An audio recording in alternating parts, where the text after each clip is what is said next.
ওই লোকেশনটা দেখাচ্ছি। আমরা অশোকগড়ে থাকি। এই আমাদের গেট, বিল্ডিংটা দেখুন। হ্যাঁ হ্যাঁ, এদিকে হচ্ছে চলে যাচ্ছে আপনার মোহাম্মদের মঠের দিকে চলে যাচ্ছে এই রাস্তাটা, আর এদিকে চলে যাচ্ছে আমাদের বিটিওটির দিকে। ঠিক আছে, এবার আশা করি বুঝতে পারা যাচ্ছে কোথায় আমরা বাড়ির বাইরে যাচ্ছি। হ্যাঁ বন্ধুরা, এখন আমি লাঞ্চ করতে বসেছি।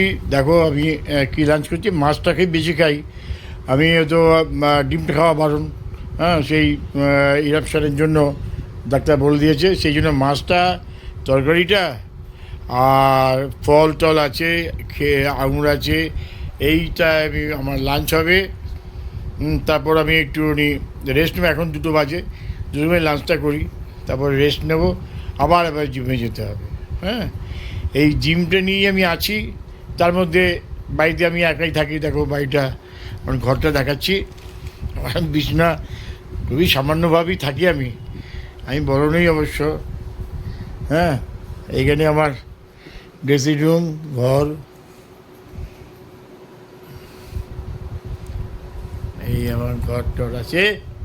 হ্যাঁ, আমার ওয়াইফের ছবি, মার ছবি আছে এখানে। ঠিক আছে, আর এবার আমি লাঞ্চ করতে বসছি। বিকেলবেলা আবার দেখা হবে। ঠিক আছে, হ্যাঁ, ডেড লিফট করছে।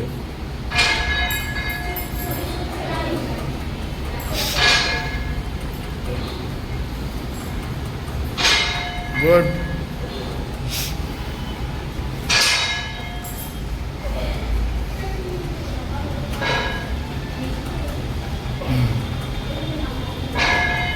গুড।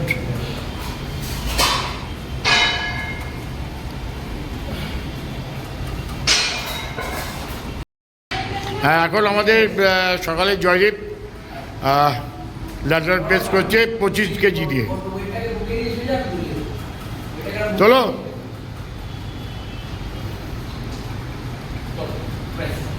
সাবাস, গুড।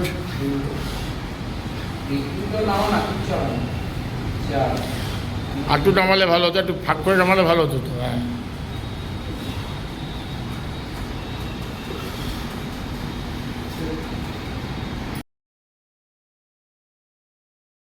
নমস্কার বন্ধুরা। আমার একদিনের রোজ নামচার মধ্যে আমি এটা একটু সবাইকে জানাতে চাইছি যে জিমে লোকে অনেকে আসতে সাহস পায় না, ভয় করে। আমাকে জিমে এসে অনেকেই বলেছে, আচ্ছা আমি জিমে করলে আমার কোনো ক্ষতি হবে না তো? আমি তাদের বলতে চাই যে জিমে কিন্তু ক্ষতি নয়। জিমে সব কিছু ধরনের ছেলে মেয়েরা ব্যায়াম করে, রোগা বলুন, মোটা বলুন, যাদের নাকি পেটে গোলমাল বা হাঁটুর সমস্যা বা যে কোনো ব্যাধি, শ্বাসকষ্ট, জিমের হেলথ সেন্টার যাকে বলে। হ্যাঁ, এখানে এসে আপনারা শ্বাসকষ্টে অ্যাজমা যাদের আছে তাদেরও ব্যায়াম করাতে পারেন। তাদের অন্যরকম যারা নাকি ওয়েট নিয়ে ব্যায়াম করে তারা কিন্তু তা করবে না, তাদের অন্যরকম ব্যায়াম করে, তাদের নিশ্চয় লাংসে এক্সারসাইজ হয়, হার্টের এক্সারসাইজ হয়, এসবগুলো ধরনের এক্সারসাইজ তারা করবে। কেমন, সেই জন্য কোনো ভয় পাওয়ার কোনো কারণ নেই। আপনার নির্ভয়ে জিমে আসতে পারেন। জিমে শুধু ওয়েট নিয়ে ব্যায়াম নয়, এখানে আসনও শেখানো হয়, প্রাণায়ামও শেখানো হয়। যাতে আপনার শরীর সুস্থ থাকে সেইগুলোই আপনাকে করানো হবে, সেইটা কোনো টেনশন নেবেন না। আবার অনেকে আছে চিন্তা করে যে আমি জিমে ঢুকলে যাবো, অনেকে জিমে ঢুকেই বলে আমি তাড়াতাড়ি চেহারাটা ভালো করবো, আমাকে কী করতে হবে, কী খাবো, কী সাপ্লিমেন্ট নেবো, এই নানা রকম প্রশ্ন করে। তো সেটাও আমি বলবো, জিমে ঢুকে কিন্তু সাপ্লিমেন্ট নেবার আর তাড়াতাড়ি হুড়োড়ি করে আপনার চেহারাটাকে 2 মাসের মধ্যে বা 6 মাসের মধ্যে একবারে বিশাল কিছু করে দেবো, সেটা কিন্তু উচিত না, করা যায়ও না। সাপ্লিমেন্টে নেওয়াটা প্রথম দিকে কিন্তু একদমই ভালো না। যারা নাকি আপনার ন্যাশনাল চ্যাম্পিয়ন, স্টেট চ্যাম্পিয়ন বা ন্যাশনাল চ্যাম্পিয়ন কম্পিটিশন করবে, প্রতিযোগিতা করবে, তারাই সাপ্লিমেন্টটা ইউজ করতে পারে। তাছাড়া আজকাল যে নানা রকম স্টেরয়েড মেডিসিন নেয়, সেটা কিন্তু প্রথম থেকে আমার মনে হয় আমাদের নিয়ে নিই। সেই জন্য আমি বলছি, আমার মনে হয় এগুলো না নেওয়াই ভালো। জেনারেল বা ন্যাচারাল ওয়েতে আপনাদের কেয়ারা করতে হবে, তাতেই আপনার শরীর স্বাস্থ্য ভালো হবে। তাহলে এবার সেই স্বাস্থ্যটা অনেকদিন ধরে লাস্টিং করতে পারবেন। লাস্টিং আই মিন অনেকদিন ধরে আপনি ধরে রাখতে পারবেন, হ্যাঁ ধরে রাখতে পারবেন। তাড়াতাড়ি একটু এই যে ধরুন মেডিসিন বা সাপ্লিমেন্ট ছেড়ে দিলেন অমনি চেহারা আপনার নষ্ট হয়ে যাবে, সেটা কিন্তু আপনার তাহলে হবে না। সেইগুলো সাপ্লিমেন্ট ছাড়াই আপনাকে চেহারা করতে হবে। যারা কোচ আছে তার থেকে আপনি ডায়েটটা ভালো করে জেনে নিন, কোন ডায়েটটা আপনি ফলো করবেন, কোনগুলো ফলো করবেন না, সেইভাবে আপনি করবেন। কেমন? আরেকটা কথা আমি বলবো যে যারা ন্যাচুরোপ্যাথি আছে, যেটাকে আমরা আগে করতাম, চান করার আগে ভালো করে তেল দিয়ে নিজেরাই তেল দিয়ে মালিশ করতাম। আমরা সর্ষের তেল, এখন সর্ষের তেলটা ভালো নয়, এডি অয়েল বা ওইসব যে কোনো ভালো অলিভ অয়েল, এই যে ভালো করে আপনার তেল মালিশ করবেন, করে ভোরবেলা বা একটুখানি 4টের পরে রোদ্রে যে থাকে তাপটা থাকে গায়ে সানবাথটা নেওয়ার চেষ্টা করবে। তাতে কী হবে, ফ্যাটটা কেটে যাবে এবং মাসেলগুলো উজ্জীবিত হবে। এখন আপনারা নিশ্চয়ই জানেন এখন অনেক ছেলেরা মেয়েরা অ্যাডভান্স আছে, এই আমাদের এই সূর্যের এই মধ্যে একটা রে আছে, হ্যাঁ ভিটামিন ডি পাওয়া যায় ওতে। সেই ভিটামিন ডিটা আপনি রের মাধ্যমে শরীরের সূর্যের রেতে দিয়ে আপনার শরীরে যাবে। একটু জল দিয়ে গায়ে জল লাগিয়ে আবার আপনি মিশিয়ে থাকুন, সামনে 10 মিনিট পেছনে 10 মিনিট, এইভাবে দুবার আপনি করুন। মাথাটা বাদ দিয়ে, মাথায় যেন আপনার রোদে একটা না লাগে, রোদে মাথার মধ্যে একটা তোয়ালে বলে চাপা দিয়ে, মুখের মধ্যে তোয়ালে চাপা দিয়ে আপনি শুয়ে থাকুন। তা দেখবেন অনেক তাড়াতাড়ি আপনার ফ্যাট লস হবে এবং শরীরটা অনেক উজ্জীবিত হয়ে যাবে। তাড়াতাড়ি আপনাকে আপনার শরীরে ইমিউনিটি পাওয়ারটা বাড়বে, তাড়াতাড়ি আপনার শরীরে সর্দি কাশি হয়ে যায়, রোগগ্রস্ত হয়ে পড়েন, সেগুলো আপনার হবে না।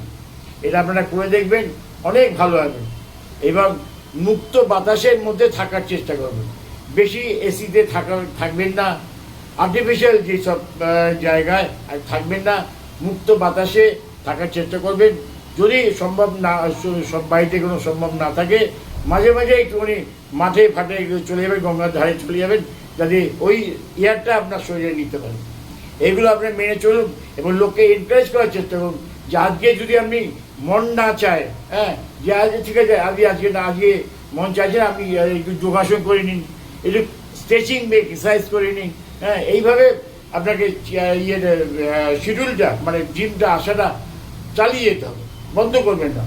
আজকে আপনার ভালো আর লাগছে, ঠিক আছে আপনি আজকে হাতে ব্যায়ামটা করলেন বা ট্রাইসেপ করলেন, বাইসেপ করলেন, আজকে বুক করলেন না, বাইসেপ করতে ইচ্ছে করছে, অন্যদিন আপনি বুক করবেন, আর অন্য যেদিনকে ভালো লাগছে সেদিকে পুরো ব্যায়ামটা করলেন। এইভাবে আপনি রোজই এসে অল্প স্বল্প করবেন, বন্ধ কিন্তু করবেন না। তাহলে দেখবেন শরীরটি স্বাস্থ্য ভালো থাকবে। এবং বাচ্চাদেরও আপনি জিমে যাবে, জিমে পাঠান। জিম মানে আমি আবার বলেছি, জিম মানে কিন্তু লোহা নিয়ে, শুধু লোহা নিয়ে ব্যায়াম নয়, যে ফ্রি হ্যান্ড এক্সারসাইজ আছে, যোগাসনও আছে, হেলথ সেন্টার জায়গা হবে, শরীর সুস্থ করার জন্য ওটা জায়গাটা। যেমন শুধু ওয়েট নিয়ে ব্যায়াম সেগুলো নয়, কিন্তু সেটাই বারবার বলছি, আপনারা কোনো ভয় খাবেন না, জিমে আসুন, জিমের শরীর স্বাস্থ্য ভালো করুন এবং সুস্থ থাকুন। ধন্যবাদ।